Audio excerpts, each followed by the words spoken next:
Chapter 16, Segolate nouns with gutturals and also Segolate prepositions. And so as you remember from chapter 15, you remember the Segolate chapter. In 16, we're going to do more Segolates, but this time the difference will be that we have a guttural, either as the first letter, second letter, or third letter.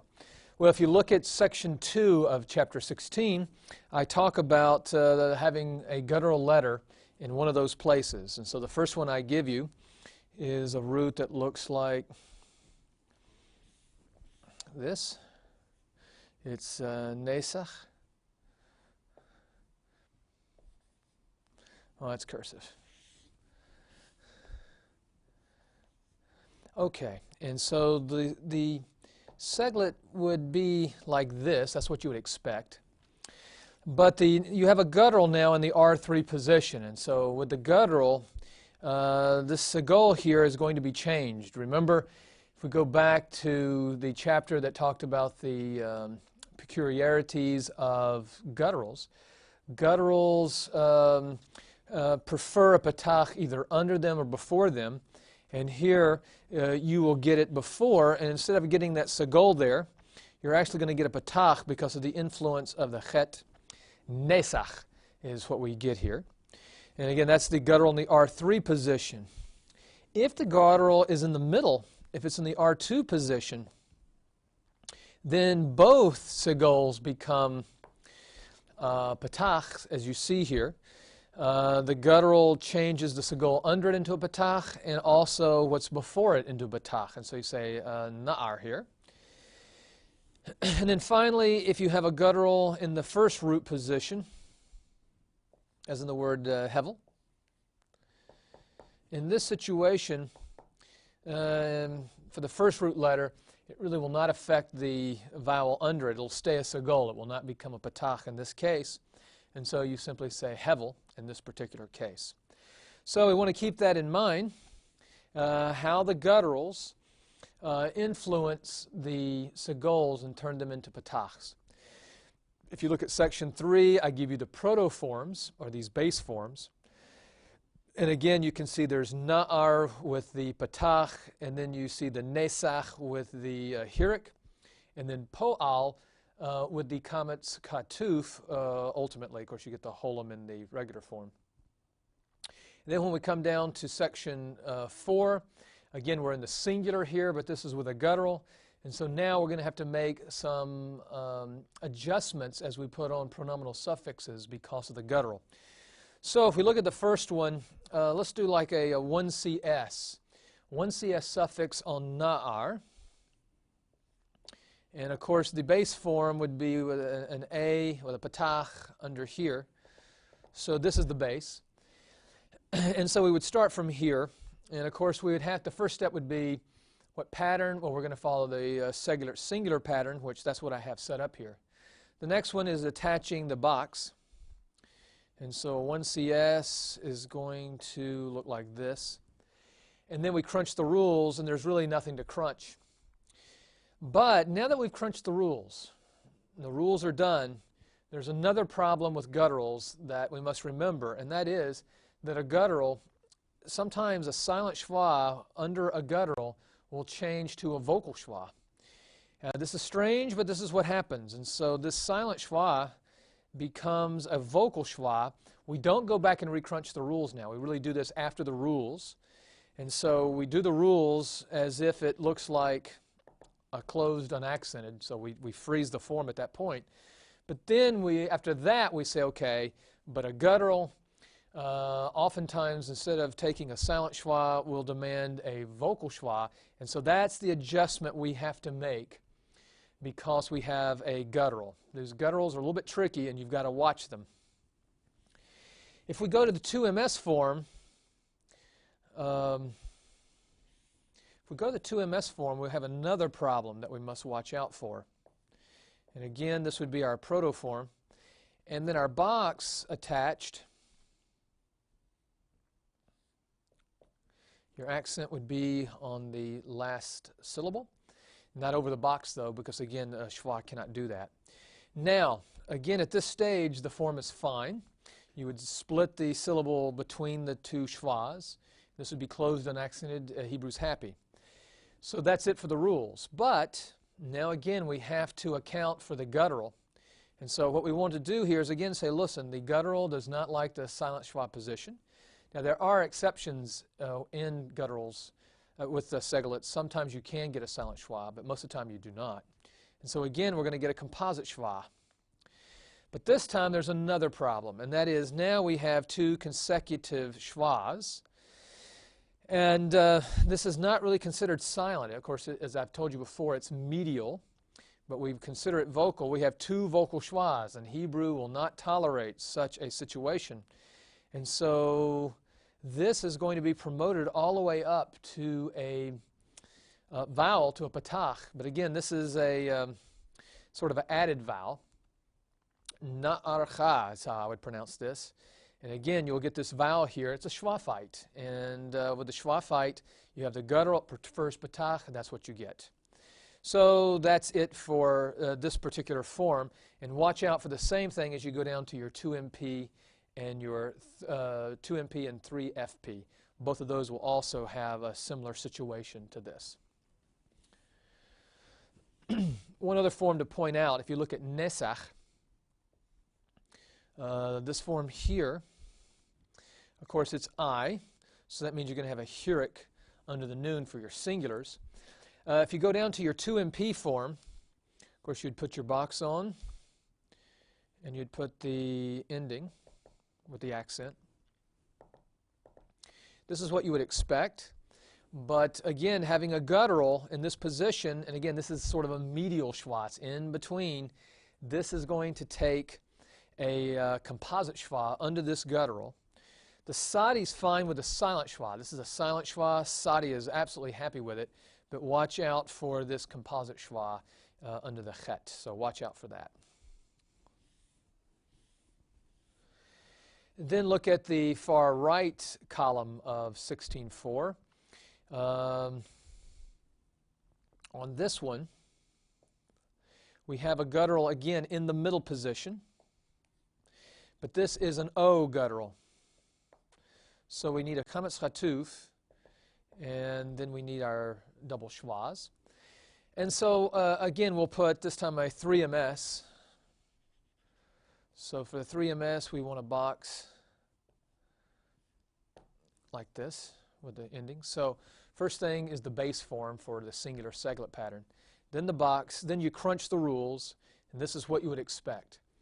Now again, after we've crunched the rules, we have to go back and say, well, wait a minute though, we have a guttural here in the middle position. So we're going to need a vocal schwa. And so what schwa are you going to pick? Well, you're going to pick the one that corresponds to the vowel before it. And so po-o-lo is how you'd want to pronounce this. What you're going to want is always, let's say, a certain harmony between these vowels. And of course, if you look at na'ar, again, you get the patachs being in harmony with the composite schwa, but in the right column with po'al, you get the chametz chatuf and the chetef chametz chatuf. Again, those also have to be harmonized. Okay, so just keep that in mind for that. Now we come to section 5, and in section 5 we're doing the plurals. And just to review with you, the plurals, we have, in the plurals, remember we have two forms that we have to watch out for. Of course, what we've just gone over really again is the singular pattern, the Segolate singular pattern. But now as we go to the plural, there's two patterns that we must watch out for. There is the davar pattern, and you're going to get that with your pronominal suffixes from 1 CS to 1 CP, from 1 to 1. But you're going to get the plural Segolate pattern for your last four forms that have the heavy suffixes. But also, when you're talking about the masculine singular absolute, that will also follow the davar pattern.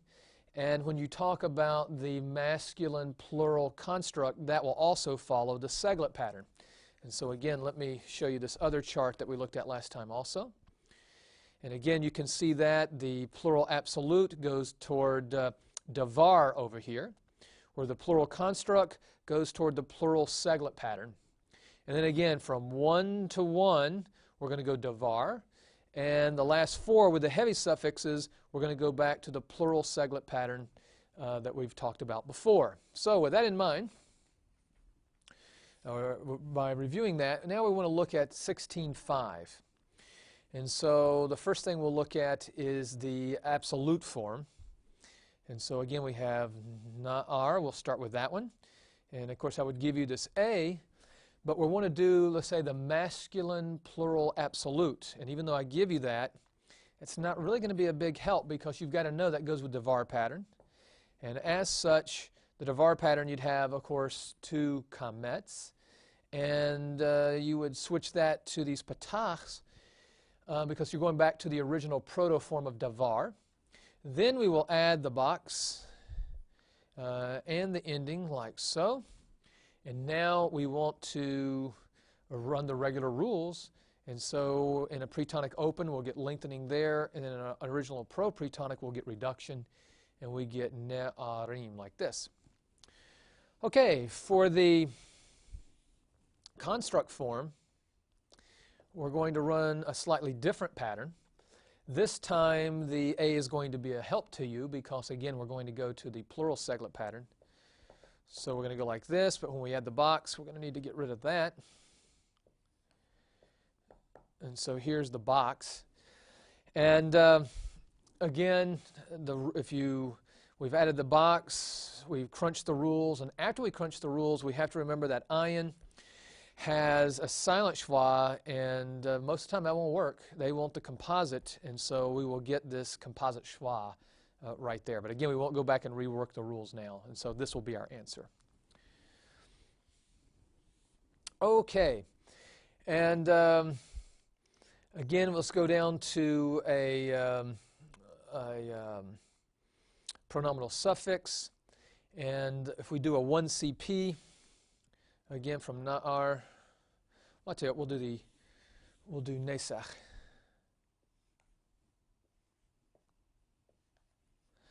And let's do a 1 CP.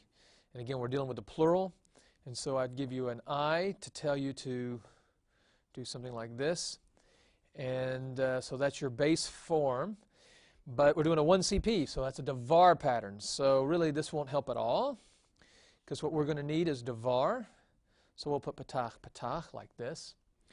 Next is the boxes, and so we will put a box on enu like this. And now what we need to do is we need to crunch the rules. This is in the pretonic open. We'll have lengthening there. And in the pro-pretonic open, we'll have reduction. And so this is your answer. Nesachenu is the idea here. And now let's go over to the right column. Let's look at po'al. And we will do a 1 CS. So po'al. And again, this will be a davar pattern. So we'll have 2 patachs. Add on our box. And now crunch the rules. And what's important to see here is you get a schwa.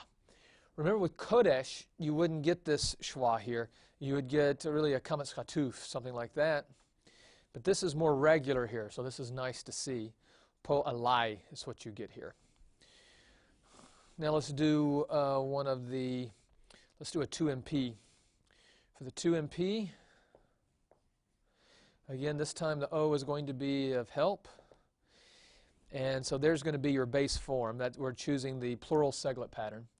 Now what we need to do is add on the pronominal suffix, so we'll do that.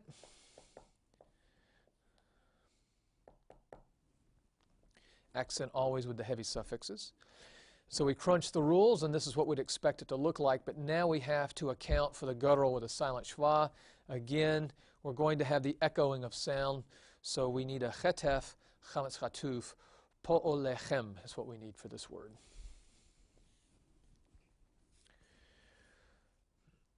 All right, if you look at section 6, again, we get the attaching pronominal suffixes to seglet nouns with gutturals, and you get the now 4 steps. As what we've done is, of course, we first of all determine what pattern we're going to follow. You have 3 choices, of course: a singular seglet pattern, a davar pattern, or a plural seglet pattern. Then after that, you attach the box, then crunch rules, and then after that, we have to account for the problem of the guttural. And if the guttural is in a silent schwa position, obviously we're going to have to make that a composite schwa. And then if we have two schwas together, we might have to have a schwa fight, those kinds of things. In section 7, we have prepositions, which follow the Segolate pattern or resemble the Segolate pattern. And I have 3 here. Lama'an, the first one, truly is a Segolate noun. Tachat, the second one, is also a Segolate preposition. I call it a Segolate noun, but it's a Segolate preposition. Achar, on the other hand, resembles a Segolate noun, but you can tell it's not, because if it were a Segolate noun, all Segolate nouns are accented on the first syllable in the masculine singular absolute and construct. And so you can see achar is accented on the last syllable. It is not a Segolate noun, but it does resemble one. So that's why we put it in this category.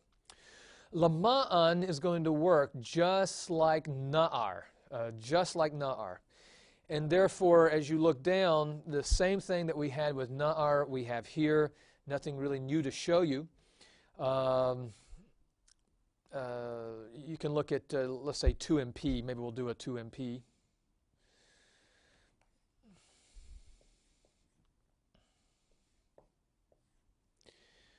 With the heavy ending, you see. And so, you know, we'll attach this just like it's na'ar. And so we have, really, if we take it back to the protoform, we would expect to see something like this. And of course, this would be a schwa when it comes to the end, because we get a patach, we'll reduce it, so no problem here. So this is what you would have, and there's the adding of the box and the pronominal suffix. You crunch the rules, everything's okay. But the problem is this guttural with the silent schwa. And so what it would do is it would become a composite schwa. But now we have a problem. We have a composite schwa, and then we have a medial schwa. And that combination, as you know, is lethal. And so you're going to have a schwa fight, and you're going to get a patach here. Lama'an chem is what you're going to get. So watch out for that. When you go to tachat, tachat is interesting in that it follows the pronominal suffixes like the pronominal suffixes of the plural.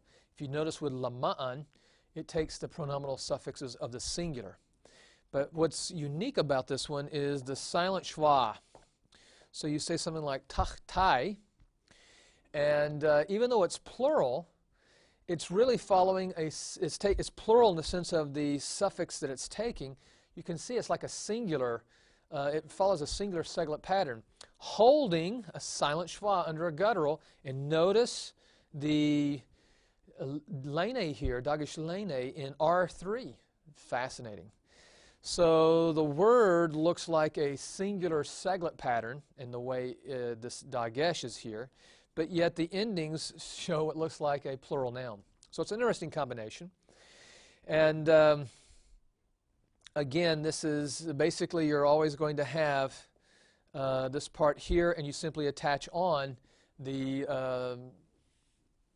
suffixes for a plural noun all the way down.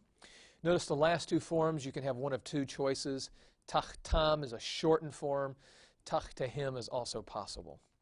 With achar, or sometimes known as achare, sometimes it goes by that. Again, what you have is a form that takes plural suffixes. And what you would expect is a form like this, but again, the chet in the silent schwa position will take the composite schwa, and so that's why you get acharai, as you see here. And again, with tachtai, or tachat, remember, it'll hold the silent schwa, but not in this one. This one will go back and be just like na'ar in many ways. So remember that, like na'ari. Of course, this is plural, it's a little different. But again, this will take the composite schwa under R2, where with tachat it would take a silent schwa.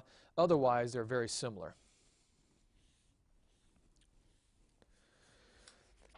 All right, that's it for Chapter 16. Now it's up to you to read the chapter, be able to answer the questions, know the vocabulary, and do the drills.